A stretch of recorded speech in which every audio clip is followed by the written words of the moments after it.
नमस्कार, स्वागत है आपका ET नाउ स्वदेश पर। मैं हूं आपके साथ पूजा त्रिपाठी और आप देख रहे हैं आज का बाजार। और आज हमने देखा कि शानदार क्लोजिंग रही जून सीरीज की और रिकॉर्ड लेवल्स का बनाने का दिन था आज बाजार के लिए। निफ्टी, बैंक निफ्टी, सेंसेक्स तीनों में ही रिकॉर्ड लेवल देखने को मिले। निफ्टी ने न सिर्फ अपना रिकॉर्ड लेवल बनाया बल्कि 19,000 का भी जो एक बड़ा माइलस्टोन था वो भी आज हासिल कर लिया है। तो शानदार दिन था आज भारतीय बाजारों के लिए। और ऐसे में कहां पर एक्शन था और दिन भर का पूरा ट्रेड सेटअप कैसा रहा, ये बताने के लिए प्रियंका हमारे साथ मौजूद हैं। प्रियंका, बताइए। देखिए, ट्रेड सेटअप और पूरा दिन तो बेहद शानदार था, क्योंकि जिस मोमेंट का इंतजार इतने दिनों से ट्रेडर्स कर रहे थे कि ऑल टाइम हाई कब आएगा, आज वो गैप अप में ही आ गया। लेकिन उसके बाद के ऊपर के लेवल्स भी आपने देखे। ना सिर्फ आपने जो पुराना ऑल टाइम हाई था उसको आज ब्रेक किया, उसको तोड़ा, बल्कि एक नया लेवल भी बनाया। 19,000 के पार आज निफ्टी इंट्राडे में भी गया और बहुत देर सस्टेन भी रहा। और मेजर ऑफ द मूव जो आई वो ऑफ कोर्स बैंक्स लेड थी, लेकिन आज सारे ही सेक्टर्स पार्टिसिपेट कर रहे थे। आप सिर्फ अगर मेटल्स की बात करें, banks, auto, pharma, real estate, सभी स्पेसेस से आपको अच्छी पावर, सभी स्पेसेस से अच्छी मूव थी। और इनफैक्ट एक खास ग्रुप में भी और बड़ी तेजी दिखी, क्योंकि वहां पर भी बड़ी न्यूज आई। Adani group stocks top gainer रहे। अगर निफ्टी की बात करें तो अडानी एंटरप्राइज, अडानी पोर्ट्स में बड़ी मूव थी। पहले 5 टॉप काउंटर्स में इन स्टॉक्स का नाम शामिल है, क्योंकि जीक्यूजी ने अपना तीसरा इन्वेस्टमेंट और बड़ा $1 बिलियन का इन्वेस्टमेंट, यानी लगभग 8200 करोड़ का इन्वेस्टमेंट अनाउंस किया। 3 कंपनीज है ग्रुप कंपनीज में, जिसके बाद पूरे अडानी स्टॉक में अच्छी खासी मूव थी। और बड़ी बात यह है कि अब तक रिलायंस पार्टिसिपेट नहीं कर रहा था, अंडर परफॉर्मर रहा है, जबकि बाजार में सारी पॉकेट्स परफॉर्म कर रही थी। आज बाजार रिलायंस, जिससे सबसे बड़े हैवीवेट से भी पार्टिसिपेशन मिली, लगभग 1.25% तेज रिलायंस था, जिसके चलते हमने देखा कि निफ्टी ऊपर के लेवल्स बना पाया। दूसरे स्टॉक्स में अगर आप बात करें, क्योंकि कुछ पॉकेट्स बेहद स्ट्रांग है, जस्ट लाइक इंश्योरेंस की, SBI लाइफ हो, HDFC लाइफ हो, इन पॉकेट्स में अच्छी खासी मूव है। आज हालांकि थोड़ा सा HDFC लाइफ में प्रॉफिट बुकिंग थी, ज्यादा नहीं है, 1-1.5% की, लेकिन अब भी वहां पर एक बाइंग का रीजन बना हुआ है। और क्योंकि पेरेंट ग्रुप ने इसमें यहाँ पर और फर्दर 3 करोड़ शेयर्स खरीदने हैं। और दूसरे आप स्टॉक्स भी देखिए, चाहे SBI लाइफ हो, उनमें मूव थी। टाइटन जैसे कंजम्पशन स्टॉक्स में टाइटन जैसे स्टॉक्स तेज थे। ऑटो में टाटा मोटर्स जैसे स्टॉक में अच्छी खासी 2.5% तक की तेजी आज के दिन आपको देखने को मिली। रिलायंस 1.25% तेज था। फाइनेंस काउंटर से बजाज फाइनेंस फिर से वापस आपको लौटते हुए देखा। अगर आप पूरे निफ्टी में क्लोजिंग के समय अगर ये देखें कि कौन से स्टॉक से जो लाल निशान में थे, मात्र 5 स्टॉक से जो लाल निशान में थे, जिसमें विप्रो, क्योंकि इसकी बायबैक की जो डेट अनाउंस हुई है वो 30 हुई है। 2 बैंक्स में, एक कोटक महिंद्रा बैंक, अपोलो जो काफी चला, वहां थोड़ी प्रॉफिट बुकिंग थी। HDFC लाइफ में 1% तक की गिरावट थी और हीरो मोटोकॉर्प भी 1% की वहां सॉफ्टनेस थी। अदरवाइज सारी पॉकेट से आपको अच्छी खासी तेजी देखने को मिली। ऐसी अगर मिड कैप की भी बात करें तो मिड कैप स्पेस में भी आपको जो क्योंकि मिड कैप और स्मॉल कैप लगातार ब्रॉडर इंडाइसेस अच्छा परफॉर्म कर रहे हैं, वहां पर भी आपको फाइनेंस काउंटर, होटल काउंटर जैसे इंडियन होटल्स, वर्ल्ड कप की डेट्स अनाउंस आई, इंडिया पाकिस्तान की डेट्स अनाउंस आई, होटल स्टॉक्स में अच्छा सर्ज देखने को मिल रहा है। इंडियन होटल्स आपको मिड कैप स्पेस में सेकेंड हाईएस्ट दिखा। पॉलीकैप जैसे इंडस्ट्री प्लेयर अपने सेगमेंट के, उनमें अच्छी बड़ी मूव दिखी। और finance counters, sorry power counter, power financiers, वहां पर फिर से मूव वापस लौटते हुए दिखाई दी। सो ओवरऑल आज बाजार में अच्छा स्ट्रॉन्ग मोमेंटम दिखा। बड़े साइकोलॉजिकल लेवल्स को बाजार ने ऊपर की तरफ ब्रेकआउट किया और उन पर सस्टेन भी किया। अब बात बड़े लेवल्स की जा रही है कि अब हम यहाँ से 20,000, 22,000 और एक बड़े सस्टेन बुल रन में है बाजार। और इसी के चलते आप अगर एक्सपर्ट्स की भी यहाँ बुलिश कमेंट्री देख रहे हैं, क्योंकि अब हम आज एक्सपायरी मूव था ऊपर की तरफ और इतनी जोरदार एक्सपायरी होगी, इसकी एक्सपेक्टेशन कल शाम को जरूर, कल सेकेंड हाफ में जरूर बनती हुई दिखाई दे रही है। लेकिन उससे पहले थोड़ी सबड्यूड मोमेंटम था। जुलाई सीरीज के लिए भी अच्छे खासे रोल ओवर फिगर्स हैं जो आज शाम को आएंगे और उससे पता चलेगा कि किस तरह की रोल ओवर पोजीशन और कौन से सेक्टर्स अच्छे एज अ बेट के तौर पर निकल के जुलाई के लिए आ सकते हैं। बिल्कुल, तो आज दिन भर बाजार के लिए शानदार रहा और काफ़ी पॉजिटिव नोट पर हमने देखा कि जून सीरीज की क्लोजिंग भी देखने को मिली। और इसके अलावा सेक्टर स्पेसिफिक एक्शन भी अभी आपको प्रियंका बता रही थी। लेकिन चलिए, अब दिन के दौरान और कौन कौन से स्टॉक्स फोकस में रहे आज और कौन कौन सी अहम खबरें आई, ये भी आपको बताते हैं। और आज फोकस में थे अदानी ग्रुप के स्टॉक्स भी टॉप गेनर थे आज निफ्टी के। और GQG पार्टनर्स ने आज ब्लॉक डील के जरिए अदानी ग्रुप शेयरों में निवेश बढ़ा दिया है। खबर पर और ज़्यादा जानकारी के लिए चलते हैं अजय शर्मा के पास। अजय बताइए। ये बहुत बड़ी खबर है क्योंकि $1 billion worth of additional purchases GQG और दूसरे मार्की इन्वेस्टर्स ने आज सुबह ब्लॉक डील में किया है। हमने सुबह ही बताया था अपने ओपनिंग शो में कि अदानी एंटरप्राइजेस और अदानी ग्रीन में ब्लॉक डील्स हुई हैं। अब हमें ताज़ा जानकारी मिल रही है एक्सक्लूसिव सोर्सेज से, टॉप मार्केट के सोर्सेज बता रहे हैं कि 2.2% अदानी एंटरप्राइज में और 1.6 अदानी ग्रीन में आज ब्लॉक हुआ सुबह।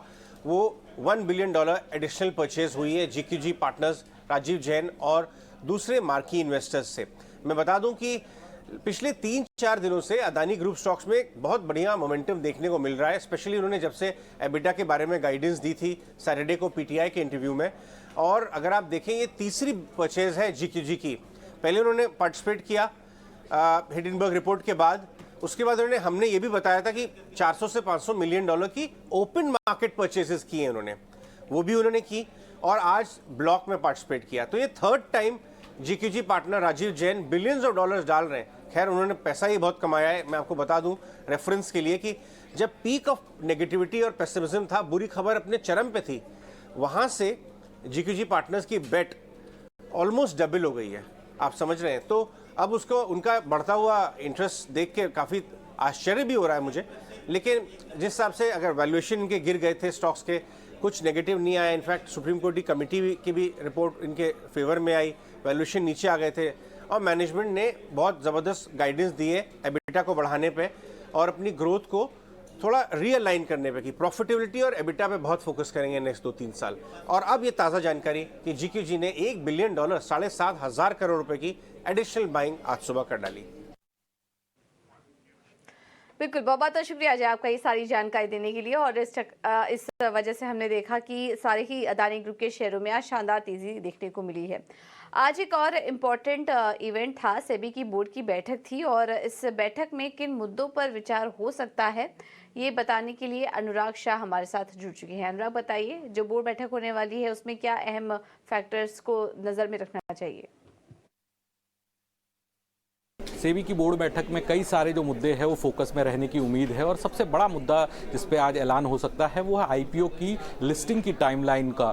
आज की बोर्ड बैठक में ये ऐलान हो सकता है कि जो आईपीओ का लिस्टिंग की टाइमलाइन है वो 6 दिन से घटाकर 3 दिन कर दी जाए। इसके अलावा जो म्यूचुअल फंड इंडस्ट्री से जुड़ा हुआ बड़ा मुद्दा है टोटल एक्सपेंस रेशियो का, तो इसके रेशनलाइजेशन से जुड़े हुए भी कुछ ऐलान हो सकते हैं। क्या टीईआर के अंदर जो एसटीटी और जीएसटी को शामिल किया जाए। इसके अलावा जो डिस्कशन पेपर आया था टीईआर से जुड़ा हुआ, उसमें कहा गया था कि परफॉर्मेंस बेस्ड जो टीईआर है उसको भी लागू किया जाना चाहिए, तो इस पर भी नजरें बनी रहेगी। इसके अलावा जो डिस्क्लोजर नियम होते हैं हाई रिस्क एफपीआई के से जुड़े हुए, उस पर किस तरह की कमेंट्री होती है सेबी की, वो भी देखने लायक होगी, क्योंकि उससे जो मिनिमम पब्लिक शेयर होल्डिंग से जुड़े हुए नियम है वो प्रभावित होते हैं। इसके अलावा एक और जो मुद्दा है वो है अनरजिस्टर्ड फिन इन्फ्लुएंसर्स। पिछले दिनों में हमने देखा है कि फिन इन्फ्लुएंसर्स का प्रभाव काफ़ी बड़ा है, तो उनको रेगुलेट करने के लिए जो अनरजिस्टर्ड फिन इन्फ्लुएंसर्स हैं वो प्रभावित करते हैं निवेशकों को, तो उनसे जुड़े हुए किस तरह के जो नियम हैं वो सेबी लेके आएगा। तो इन तमाम मुद्दों पर आज की बोर्ड बैठक में नजर रहेगी। बिल्कुल, तो ये कुछ अहम मुद्दे होंगे जिस पर कि आज हमारी नज़र रहेगी। चलिए अब आगे बढ़ते हैं और बात करते हैं मॉनसून की प्रोग्रेस की। और हम देख रहे हैं कि मॉनसून को लेकर अब चिंता बढ़ती जा रही है। अभी मौजूदा हालात क्या है, ताज़ा अपडेट लेकर हमारे साथ विश्वमोहन जुड़ चुके हैं। विश्वमोहन बताइए। देखिए, मानसून को लेकर 7 से 8 जुलाई तक चिंता करने की बात नहीं है। अभी मानसून की रफ्तार अच्छी रहेगी और अगले 24 घंटे के लिए जो मौसम विभाग की तरफ से जो वार्निंग आए हैं उसमें ये कहा गया है कि देश के 19 ऐसे राज्य होंगे जहां पर अच्छी बारिश होगी। लेकिन 7 से 8 जुलाई के बाद अल नीनो पूरी तरह से एक्टिव होगा और उसके बाद संभावना ये लगाई जा रही है कि मानसून की चाल धीमी पड़ सकती है। और प्राइवेट वेदर एजेंसी स्काईमेट की तरफ से ऐसा कहा गया है। उनका मानना है कि इस साल पूरे सीजन में सामान्य से कम मानसून रह सकता है और मिड जुलाई के बाद से लेकर अगस्त और सितंबर में भी बारिश कम हो सकती है। यानी जो बेहतर मानसून के लिए जो बेहतर हफ्ता होगा, यानी अगले 5 से 10 दिन बेहतर होंगे, उसके बाद स्थिति थोड़ी कम होगी। होगी। हो सकता है कि बीच बीच में मानसून थोड़े एक्टिव हो, लेकिन प्रेशर रहेगा। बहुत ज़्यादा बारिश जुलाई अगस्त और सितंबर में नहीं होने की संभावना है। अब तक की अगर स्थिति देखें तो 1 जून जो मानसून की शुरुआत होती है, वहाँ से अगर 27 जून तक की बात करें तो अभी भी 19% की डेफिसिट में है। हालांकि शुरुआती डेफिसिट से अब काफ़ी कम हुआ है, लेकिन अभी भी काफ़ी डेफिसिट में है। और आगे किन किन राज्यों में अच्छी बारिश हुई है और कहाँ पे दबाव देखने को मिला, तो सबसे कम बारिश अगर हुई है तो वो है बिहार, महाराष्ट्र, झारखंड। इसके अलावा साउथ के कुछ राज्यों में कर्नाटक और केरल है, जहाँ पर काफ़ी कम बारिश हुई है। इसके अलावा पश्चिम बंगाल, यूपी, मध्य प्रदेश में भी सामान्य से काफ़ी कम बारिश हुई है। लेकिन देश के कुछ ऐसे राज्य भी हैं जहां पर अच्छी बारिश हुई है। उसमें राजस्थान, जहां पर बम्पर बारिश हुई है, सामान्य से करीब करीब 200% ज़्यादा बारिश वहां पर हुई है। इसके अलावा सेकेंड हाईएस्ट नंबर पर दिल्ली है और पंजाब, हरियाणा और गुजरात में भी सामान्य से ज़्यादा बारिश हुई है। लेकिन मेजॉरिटी ऑफ स्टेट ऐसे हैं जहां पर सामान्य से कम बारिश हुई है और आगे भी बहुत ज़्यादा रिकवरी की संभावना यहाँ पर कम दिख रही है। ठीक है, तो ये है मॉनसून को लेकर ताज़ा अपडेट। बहुत बहुत शुक्रिया विष्णु मोहन आपका ये सारी जानकारी देने के लिए। चलिए और अब बात करते हैं गन्ना किसानों की। और मोदी सरकार की तरफ से उनको गिफ्ट मिला है। सरकार ने 2023-24 सीजन के लिए गन्ना की FRP में 10 रुपए प्रति क्विंटल की बढ़ोतरी का ऐलान कर दिया है। इस फैसले के बाद गन्ने की नई FRP अब 315 रुपए प्रति क्विंटल हो गई है। जो निर्णय हमने आज की बैठक में हुए, उसमें पहला अगर मैं कहूं तो प्रधानमंत्री नरेंद्र मोदी जी सदा अन्नदाताओं के पक्ष में रहे, तभी तो कृषि मंत्रालय के साथ किसान कल्याण मंत्रालय भी इसका नाम रखा गया और किसानों को लेके प्राथमिकताएं भी दी गई, निर्णय भी किए गए। और आज भी गन्ना किसानों को उचित मूल्य मिले तो 1 अक्टूबर 2023 से 30 सितंबर 2024 तक की अवधि में चीनी मिलों के द्वारा गन्ने किसानों को उचित मूल्य मिले, उसमें बढ़ोतरी की गई है। आज तक का सबसे ज्यादा जो दाम है 315 रुपए प्रति क्विंटल मूल्य उसको निर्धारित किया गया है। ये गन्ने के मूल्य का भुगतान चीनी मिलों द्वारा सीधे तौर पर किसानों को किया जाएगा और ये कृषि लागत और मूल्य आयोग CACP इसके द्वारा पहले स्टेट से, स्टेक होल्डर से सबसे इनके सुझाव और रिकमेंडेशन लेने के बाद गन्ने की उत्पादन लागत व अन्य बाय प्रोडक्ट जैसे कि गुड़, गन्ने की खोई इत्यादि की बिक्री से प्राप्त होने वाली राशि, इन सबको उचित प्रॉफिट मार्जिन जैसे फैक्टर्स को ध्यान में रखते हुए तय किया जाता है। पिछले साल ये 305 था, इस साल 315 किया गया है। लेकिन अगर आप पुराने आंकड़ों को देखेंगे तो 2013-14 में 210 रुपए प्रति क्विंटल इसका रेट था, जो आज बढ़कर 315 रुपए प्रति क्विंटल हुआ है।